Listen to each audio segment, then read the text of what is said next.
Hello everyone and welcome to this video where we are taking a look at the brand new ALTAtanker.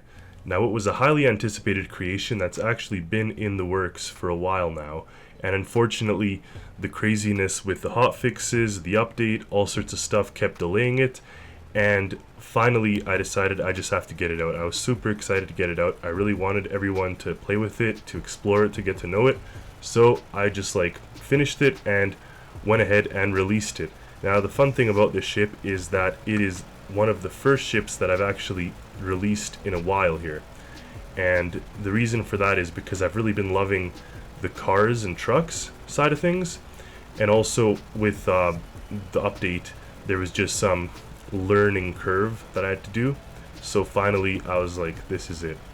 And even now there's still some issues that I'm going to explain in this video, but hopefully it's good enough for everyone to still use, and as the updates and hotfixes continue, we will all learn and update how we play with it. So, without further ado, let's begin.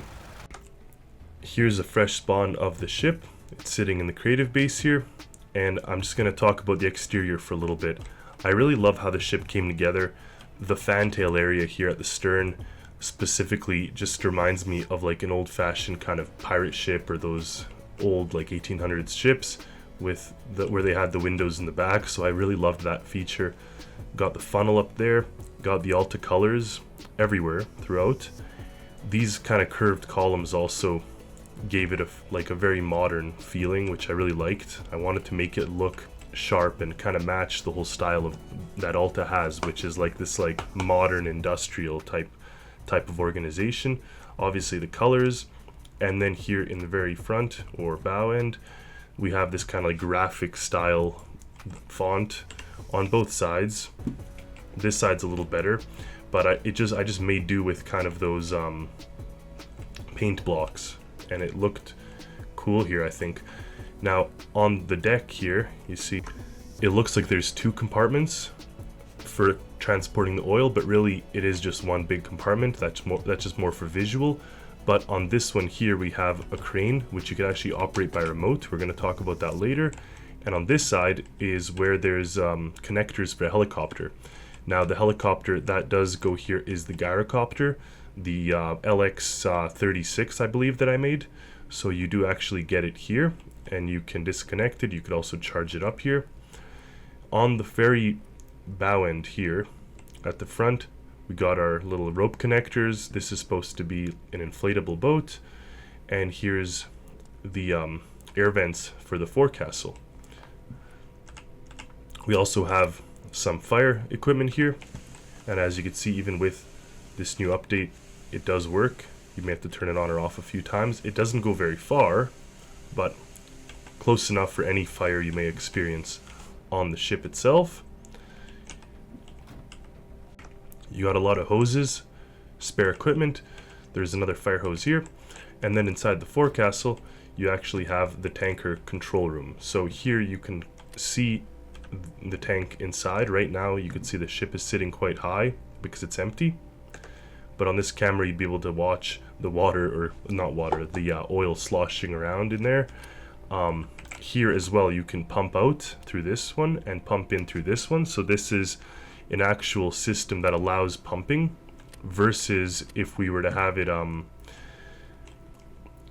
versus these guys here, or these hoses, which are just gravity fed, or you have to have a pump truck that pumps it in. So there's 4 of them, and they do have a little indicator that when you turn this,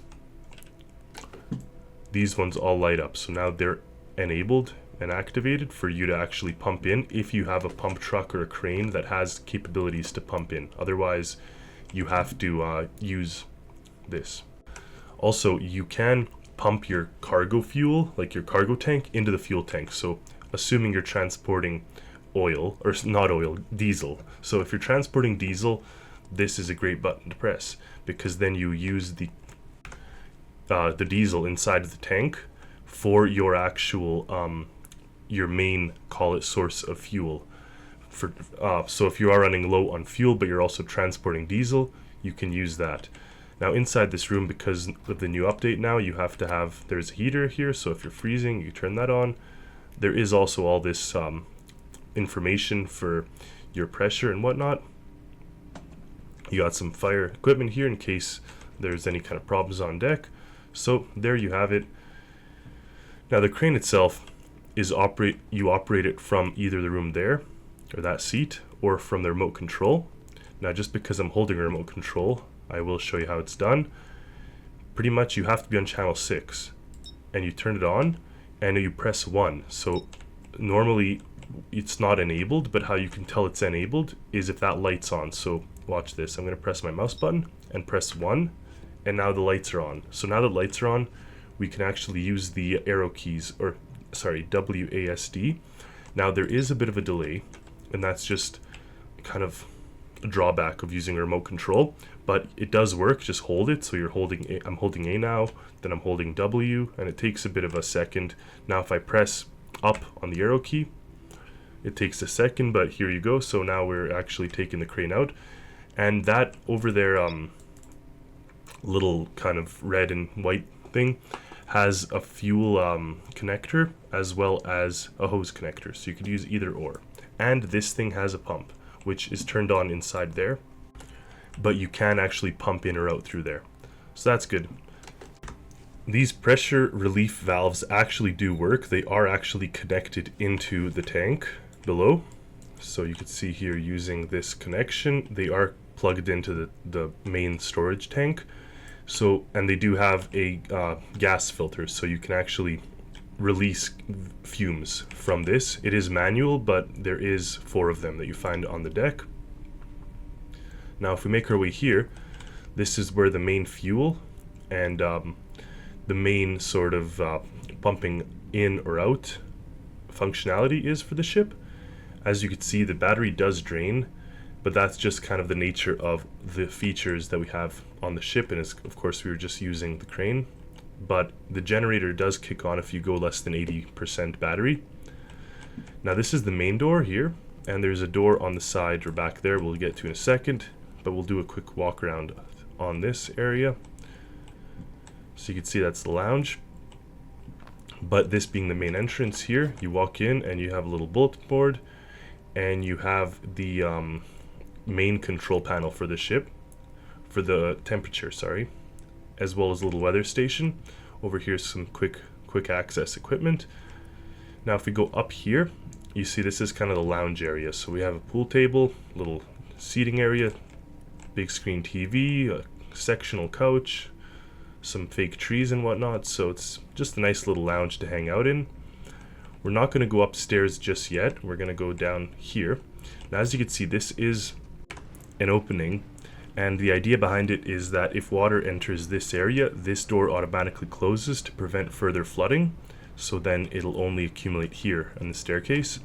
And you can still go through here by holding this. So I'm holding E, and you'd walk through while holding and then release, so that way the door would be open. Now here we have the big kind of meeting suite.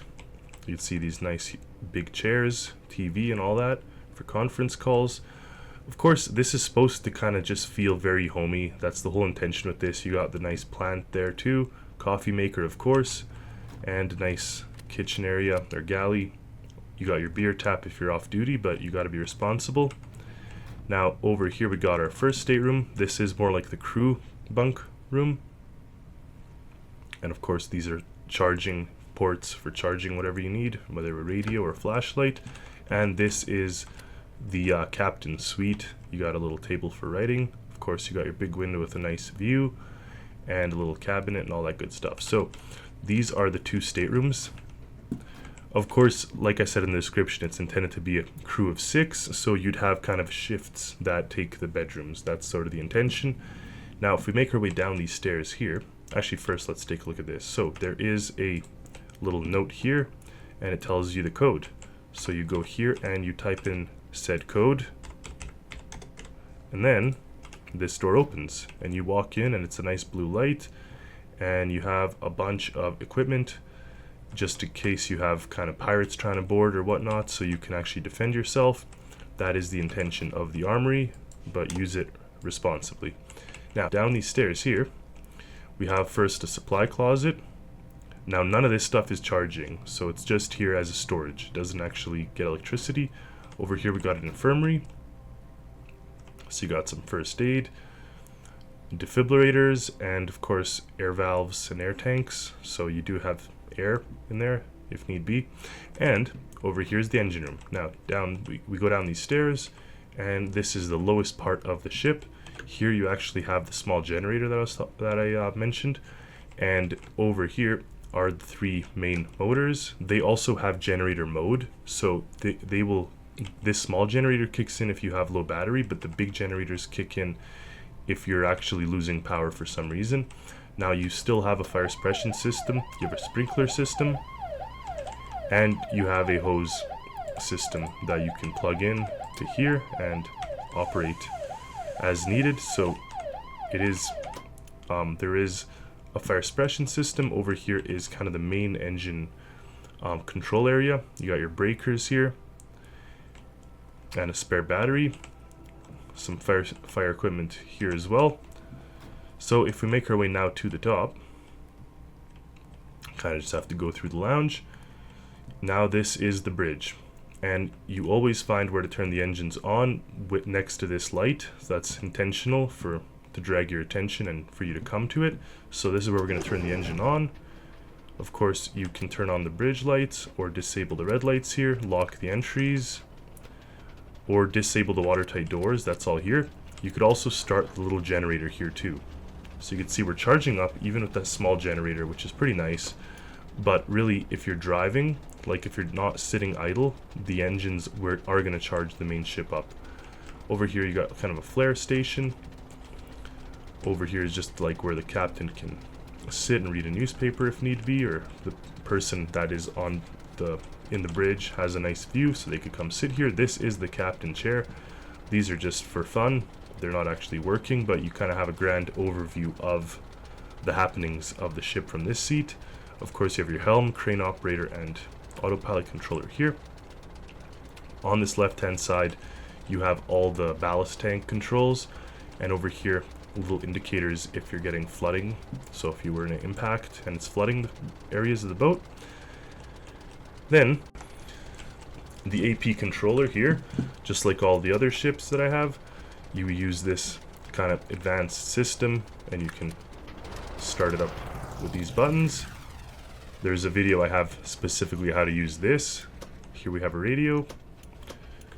Over here we got our crane controller, so we could activate the crane. You see the lights turn on as well.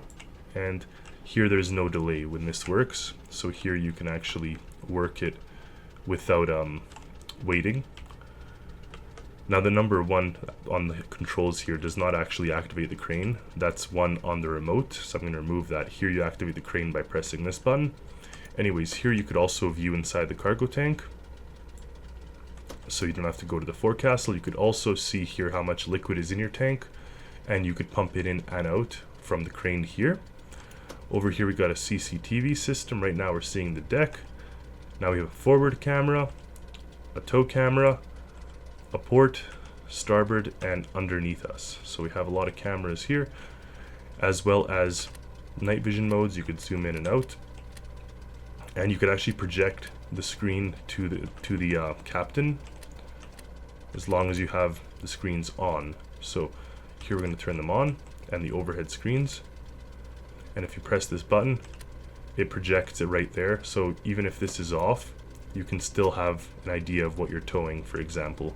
So you do this and then this. So now you can see your cameras, and if you turn it off, then you get your radar. Now in the helm seat, these are our controls. Obviously we got reverse, maneuver mode, so you could actually turn this on and kind of maneuver around on the point. You could pivot and all sorts of stuff. Got your night vision, your foghorn. You got your a night vision screen here that actually works well, assuming you have your crane off though. So it's supposed to show up, whatever's in front of you shows up here. It works well when there's land, so you can have a good idea of where you are going, even if it's quite dark. So that's the point of that. Then we have other stuff. I'm just going to turn this on. You have an array of light controls here. So you have all sorts of lights that you could activate there. Then you have your stabilization, thrusters as well. You can use them for speed, collision warning, and avoidance, all that stuff. So you got a decent amount of sophisticated systems. You got radar and lidar, and this ship isn't even really the advanced one, because I will make an OMA sister ship of this that actually has the underwater scanning, seabed scanning features. But for Alta, it made no sense to have sort of a seabed scanning capability, because it's just a oil tanker, albeit an advanced one that has all sorts of radar and capabilities. So thank you all for watching. Hope you enjoy this creation. Let me know in the comments what you think, and I can't wait to see what everyone, how they take this new creation. Now keep in mind, with this new update though, you don't want to drive at 100% throttle for too long. The engines are going to overheat.